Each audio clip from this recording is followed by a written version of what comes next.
처음부터 박미정은 마녀가 아니다라는 결론을 정해놓고 진행한 이동진의 리포트. 그래서 그 리포트는 처음부터 완벽하지 않았습니다. 이걸 증명하기 위해 데이터를 수집하고 분석하는데 문제가 생겼습니다. 그의 분석에서 모든 패턴을 따져봐도 유일하게 공통적으로 연결되는 단 하나의 변수, 바로 박미정뿐이었죠.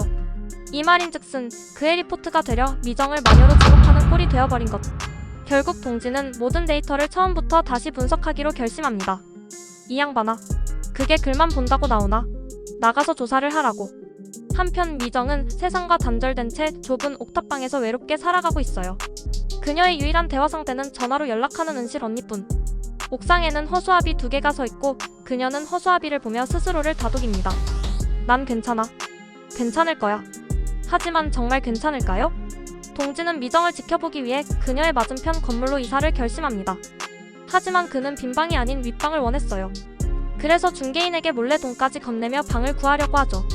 하지만 윗집 세입자가 방을 보여주길 거부하자 동진은 끈질기게 친절을 베풀며 결국 방을 넘겨받게 됩니다.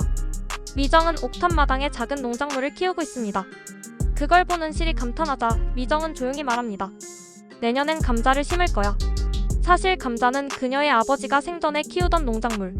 어쩌면 감자를 심고 수확하는 날이 온다면 그녀는 과거의 상처를 딛고 한 발짝 앞으로 나아갈 수 있을지도 모릅니다. 늦은 밤 미정은 거리가 한적해지는 시간에 맞춰 조심스럽게 외출합니다. 그런데 늘 깜빡거리던 고장난 가로등이 고쳐져 있는 것. 아마도 그가 고쳤겠죠. 그녀는 길고양이에게 간식을 주며 조용히 앉아 있습니다. 그리고 그런 그녀를 멀리서 지켜보는 한 남자 동진. 그는 속으로 다짐합니다.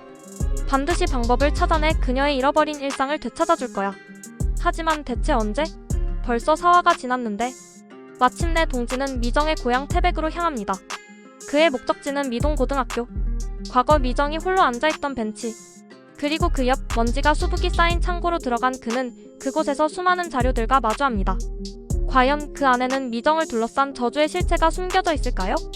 지금까지 채널A 드라마 마녀 리뷰였습니다. 미정을 둘러싼 불행은 진짜 저주일까요? 아니면 우리가 몰랐던 또 다른 비밀이 있는 걸까요? 여러분은 어떻게 생각하시나요? 이상 드라뷰어였습니다. 영상이 재미있으셨다면 좋아요와 구독 부탁드립니다.